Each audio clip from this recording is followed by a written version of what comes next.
Salut, c'est Cyril de Web de Fou, j'espère que tu vas bien. Aujourd'hui on se retrouve pour un nouveau podcast pour voir ensemble comment tu vas pouvoir augmenter ta performance en email. Tous tes emails peuvent te faire gagner beaucoup plus et je vais t'expliquer comment aujourd'hui dans ce podcast. Avant ça, tu connais le truc ? Tu cliques sur le bouton s'abonner, tu vas dans la description, il y a un lien, ça s'appelle rejoins mes contacts privés, tu cliques dessus, tu mets ton email et tous les matins tu reçois un podcast à forte valeur ajoutée avec des informations qui vont changer ta vie et ton business, crois-moi. Ok ? Avant d'y aller, j'ai créé un groupe Telegram, t'as le lien également dans la description, c'est le groupe Telegram et il y a le lien à côté, tu cliques dessus, ça va t'ouvrir Telegram, etc. Tu l'installes si c'est pas déjà fait, tu vas voir, c'est génial, c'est vraiment un outil génial. Dessus, il y a un peu la communauté, donc je vais un peu te partager tous les jours des infos, des news, des photos à Dubaï, un peu ma vie tout simplement, mais également mes business, je te partage vraiment des infos un peu personnelles que je peux pas te partager justement sur les podcasts. Donc vraiment, je t'invite à cliquer dessus. Allez, vas-y, clique et puis en avant pour le podcast. Pour augmenter sa performance en email, les gens se posent pas forcément les bonnes questions. Les gens regardent les statistiques email comme ils gèrent de la pub, c'est-à-dire est-ce que ce mail a bien marché, est-ce qu'il a bien cliqué, est-ce que cet objet expéditeur a bien ouvert, est-ce que machin, tout ça. Enfin, tu vois, oui, ça a marché, moins bien marché, aujourd'hui c'est en dessous, etc. La plupart oublient également le bon sens du sujet, c'est-à-dire que les gens, par exemple, à 10h30 du mat, ils ouvrent pas, tu vois. Et c'est bête, mais ils ouvrent pas, c'est-à-dire que ils travaillent ou autre, machin. Et on a forcément des meilleures performances, comme sur Facebook en fait, entre 5h et 21h, entre 17h et 21h. Le truc, c'est qu'il y a une deuxième chose que les gens oublient, c'est tout ce qui est les splits, enfin les segmentations par device. C'est-à-dire qu'on oublie qu'il y a des gens qui reçoivent tes news par email en ouvrant sur leur boîte mail, sur leur mobile. C'est bête, mais pourtant c'est vrai. Et quand ils cliquent sur le lien, ils arrivent sur une version mobile. C'est pour ça qu'on dit souvent que ça doit être responsive. Tu sais que ça doit être aussi adapté au mobile, etc., les pages que tu fais. Le truc, c'est que quand bien même tu fais ça, les gens oublient que même le trafic mobile, donc c'est-à-dire que le email par mobile, par exemple, n'a pas la même qualité que le trafic par ordinateur desktop, quoi. Pourquoi ? Parce que sur mobile, est-ce que tu as un iPhone? Est-ce que tu as un Android? Est-ce que tu as un Huawei? Est-ce que tu as un LG? Est-ce que tu as un Motorola? Je ne sais même plus si ça existe Motorola. Tu vois, est-ce que tu as quels sont les devices que tu as? Alors, ça paraît rien dit comme ça. Oui, la plupart, 80% de l'audience, ça va être de l'Android, du machin et tout ça. Enfin, de l'Apple. OK, mais que deviennent les 20% qui personne ne pense, tu vois. Là, il y a des grosses niches à aller chercher. Il y a des très très grosses niches à aller chercher. Parce que les gens, les sites sont pas adaptés, on s'en rend pas compte, etc., etc. Puis pareil, tu vois, des fois, tu as des problèmes de paiement en fonction des types de navigateurs, tu vois, entre Google, Safari, enfin, t'imagines toute cette guerre et tout, Mozilla, machin, etc. Bref, sans trop rentrer dans le truc trop technique, ce que je veux te dire, c'est que tu devrais pouvoir imaginer des ciblages où tu envoies, essaie un jour, plutôt que d'envoyer à toute ta base, d'envoyer plutôt à ceux qui ont des iPhones et plutôt à ceux qui ont des Android. Et finalement, tu vas te rendre compte que en allant jusqu'à chercher la performance jusque-là, ça paraît fou, tu vas te rendre compte qu'en fait, comme d'hab, 80% de ton chiffre d'affaires va dépendre de 20% de type de trucs. Par exemple, tu vas peut-être avoir l'essentiel des gens qui achètent sur mobile à travers iPhone. Ça paraît bête, mais ça veut dire que du coup, tu dois dédier des choses comme ça. Parce que quand tu as un écran, quand tu as un machin, tu peux voir un peu la qualité d'image que tu as. Et travailler ça, c'est plus intelligent que le reste. Exemple, si tu fais de l'acquisition sur Facebook, à quel moment tu peux pas te dire que les gens ils sont sur leur téléphone sur mobile, tu vois. Les gens, ils sont sur leur mobile, en tout cas dans la grosse majorité. La plupart sont sur leur ordinateur, bien sûr. Moi, je regarde mon fil d'actualité personnel et pourtant, j'aime pas trop Facebook, mais j'ai mon fil d'actualité personnel que je regarde sur mon téléphone, je regarde pas sur l'ordinateur, parce que c'est beaucoup plus intuitif, et va même au-delà de ça, étudie toi, est-ce que tu as plus de plaisir à regarder ton TikTok, ton Instagram ou ce que tu veux sur ton ordinateur ou sur ton mobile? Tu vas voir qu'il y a des choses qui sont vraiment développées. Facebook est très très bien développé pour le mobile. Sur le desktop, c'est pas ouf quoi, tu vois, parce qu'il y a une application, ça paraît bête, mais tu vois, scroller avec ta souris, c'est moins impliquant qu'avec ton pouce, tu vois, ou avec ton index sur le téléphone, c'est beaucoup moins impliquant, ça paraît, c'est le même geste, mais c'est moins impliquant.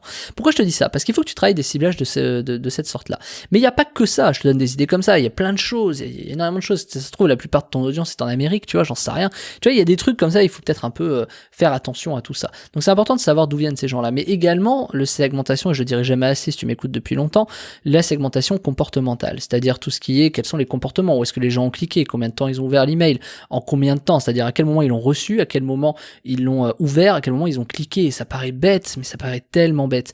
Mais des fois, la différence qu'il y a entre le moment où le mail est délivré et le moment où le mail est ouvert, tu vas te rendre compte si tu fais des croisements que les gens en fait ouvrent à 80% toujours à la même heure. Et ça va te permettre, juste sur un truc aussi bête, de te dire ah mais tiens, peut-être que je vais envoyer plutôt à cette heure-là. Et pourtant, moi je suis pas fan, si tu me connais, tu sais que je suis pas fan de envoyer à 13h machin, et c'est pas du tout ça que je te dis, c'est juste que plutôt que d'envoyer peut-être à 3h du matin, ça paraît bête, envoie-le peut-être plutôt à 10h, tu vois. Ça paraît bête, mais voilà, ou envoie-le plutôt à 17h, tu vois. Ça paraît vraiment bête, mais pense à ça. Tu vois, moi j'envoie mes mails de vente par exemple le dimanche soir entre 6h heure française et 7h heure française. Pourquoi ? Parce que je sais que le temps que ça délivre dans l'heure, t'as les gens qui vont le recevoir à peu près à 7h, 7h15, 7h30, et que c'est l'heure entre 7h et 8h. J'avais un ami qui me disait ça, je sais que je peux t'appeler entre 7 et 8h, c'est l'heure où en fait il y a toujours rien, quoi. C'est-à-dire tu prépares la bouffe, tu machin, t'as toujours un peu de temps en fait. Pas à perdre, mais t'as un peu de temps. Alors c'est pas le cas de tout le monde, attention bien sûr, mais c'est toujours là où tu vois ça fonctionne bien. Et du coup ces ciblages-là, c'est important d'aller les chercher. Mais évidemment le comportement est ce qu'il y a de plus vendeur en fait. Donc tu peux aller plus loin ou moins loin, tu vois ça comme tu veux, en disant finalement juste mes ouvreurs et mes cliqueurs sont des gens qui cliquent. Est-ce que c'est des gens qui cliquent ? Si tu fais tous ceux qui ont ouvert et cliqué il y a moins de 30 jours, tu as finalement la crème de la crème des gens qui vont pouvoir t'aider à augmenter tes performances tout simplement. Pourquoi ? Parce que ces gens-là, tu les travailles peut-être pas assez au corps, tu vois. Je vais te donner une règle qui est vraiment toute bête. Mais plus tu communiques à tes acheteurs tes offres, plus ils vont acheter. Ça paraît bête ce que je te dis, mais pourtant c'est vrai. Plus tu communiques à tes acheteurs, plus ces gens vont acheter. Donc communiquer à ceux qui n'achètent pas, t'as deux écoles. Oui, mais je veux gagner plus de clients en allant chercher ceux qui n'achètent jamais chez moi. Ouais, si t'es marketeur, tu sais très bien que c'est vraiment le truc le plus idiot à faire, parce qu'il faut quand même faire de l'argent et avoir des gens qui achètent, tu vois, ça paraît bête, mais je le dis. Alors que certains vont se dire ok, travaillons mieux les acheteurs, travaillons mieux ces gens en leur proposant d'autres choses, tu vois, beaucoup de choses différentes, tu vois, à travers de l'affiliation, à travers plein de choses, je sais pas, mais ces gens-là sont prêts à mettre de la carte bleue, donc c'est important de pouvoir leur proposer des services qui soient en adéquation avec tes valeurs, tes principes, tes idéologies, peu importe, hein, mais c'est des choses qui fonctionnent très bien. Par exemple, moi je sais que demain, si je dis à mon audience, à toi qui m'écoutes, d'aller voir tel gars qui peut apprendre tel truc, je sais que tu vas me croire parce que moi je te le dirai, je l'ai testé, c'est pour toi, je sais que machin, donc voilà, et ça c'est important. Je le fais pas trop aujourd'hui, et moi comme j'ai toujours dit sur ce podcast, moi l'affiliation je suis pas très fan, vraiment si j'en fais c'est vraiment avec des gens que j'apprécie beaucoup, et il y en a pas énormément que j'apprécie beaucoup, donc voilà, mais il y a qu'avec des gens comme ça que je le ferai. Donc je te dis ça parce que en vérité, ces segmentations-là, d'ouvreurs, de cliqueurs, on n'y pense pas assez, on essaie, je sais pas, on court après une statistique de taux d'ouverture ou de taux de clic global. Mais juste, pose-toi la question à l'envers. Prends tous tes acheteurs et regarde leur taux d'ouverture et leur taux de clic. Tu vas voir qu'il va être 3 fois supérieur à ta moyenne. Donc pourquoi finalement tu ne travailles pas, pourquoi tu les segmenterais pas en disant, je vais envoyer justement à eux, à mes acheteurs et mes clients, un mail particulier, et à mes prospects, etc., je vais envoyer le même type de mail, mais en changeant 2-3 choses.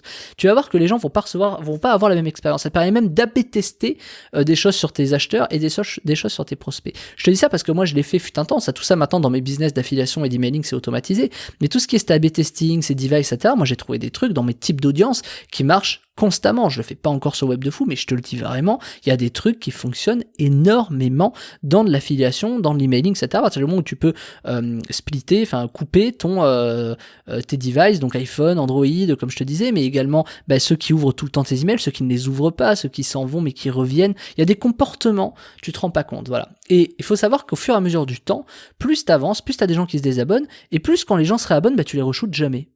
C'est bête, hein, mais tu les re-shootes jamais.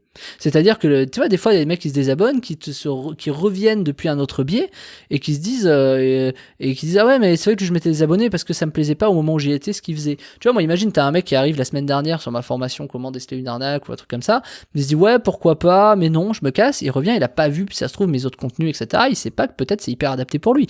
Et donc, ce mec s'est désabonné, s'il se réinscrit, ça marchera jamais, tu vois, ça marchera pas. Donc, c'est pareil, ce comportement est hyper intéressant à voir. Alors, quand t'as une petite audience, c'est pas gênant parce que t'as quand même peu de chance, enfin tu vois, c'est très minime, c'est 1%, mais quand t'as une grosse audience, quand tu commences à avoir 50 000, 80 000, 100 000 emails, t'as peut-être par jour, enfin par semaine, tu perds peut-être, j'ai du mal avec cette phrase, par semaine tu perds peut-être, par mois, pardon, décidément, par mois tu perds peut-être 2000 personnes, tu vois, 2%. Et 2000 personnes, c'est peut-être 200 acheteurs en plus, tu vois. Donc en fait, il faut faire attention à ça, et c'est vraiment un truc sur lequel il faut vraiment faire attention. Alors plus t'envoies à tes acheteurs, sache que mieux c'est. Pourquoi ? Parce que, là je vais le dire un peu plus, mais si t'envoies 3 mails par jour à tes acheteurs, ils vont pas se désabonner, parce qu'ils sont contents, et tu leur fais des trucs, évidemment, il faut que tes mails soient intéressants. Tu leur dis pas, hey, t'as vu, j'ai mangé une pomme, tu vois, évidemment. Mais quand bien même ils diraient oui, tu vois. Mais ces gens-là, il faut que tu les soignes, et il faut que tu arrives à leur envoyer des messages régulièrement. Ils ne se désabonneront pas, tes clients, tes acheteurs. En tout cas, pas les fidèles. Donc, faut pas avoir peur d'envoyer. Et si ce que je te dis est vrai, et ça l'est, et bah, du coup, quand tu fais ça avec tes prospects, tous ceux qui partent, tant mieux. Envoie un max d'emails pour, en fait, trier les gens, dire dégager. Parce que ceux qui restent, c'est ceux qui sont vraiment intéressés. Et eux, c'est ceux qui vont faire augmenter ta délivrabilité et tes performances en email. Tu vas voir que demain, en faisant ça, tu vas faire peut-être 40% d'ouverture. Après, ça va dépendre des emails que tu envoies, etc.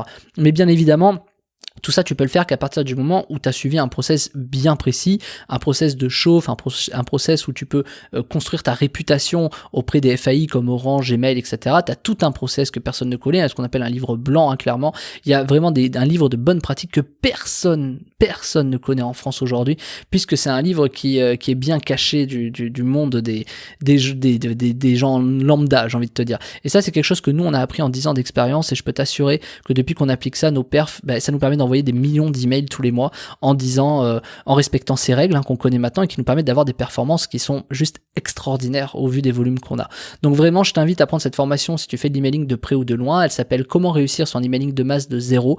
Je t'ai tout mis dedans, le lien est dans la description. Ça s'appelle Comment réussir son emailing de masse de zéro, et je vais t'apprendre tout ce process que moi j'ai mis du temps à apprendre, qui est du premier email, qu'est-ce qu'on doit faire, comment, de quelle façon, quelles sont les bonnes pratiques pour le faire, pourquoi est-ce que dans le temps il faut faire ça plutôt que ça, pourquoi est-ce qu'après tu dois faire ça. Non seulement je te donne les techniques, mais je te les explique, je te donne les astuces que moi j'ai trouvées qui marchent encore, bien sûr, je te montre énormément de choses. En fait, je te dévoile tout simplement tout mon livre blanc que moi j'ai créé, toutes ces astuces qui me permettent aujourd'hui d'exceller sur l'emailing. Donc je t'invite vraiment à l'apprendre, ça s'appelle Comment réussir son emailing de masse de zéro, le lien est dans la description. Je te dis à tout de suite, tu cliques dessus et tu vas avoir la formation disponible juste après la commande. Allez, je te dis à tout de suite de l'autre côté, ciao ciao.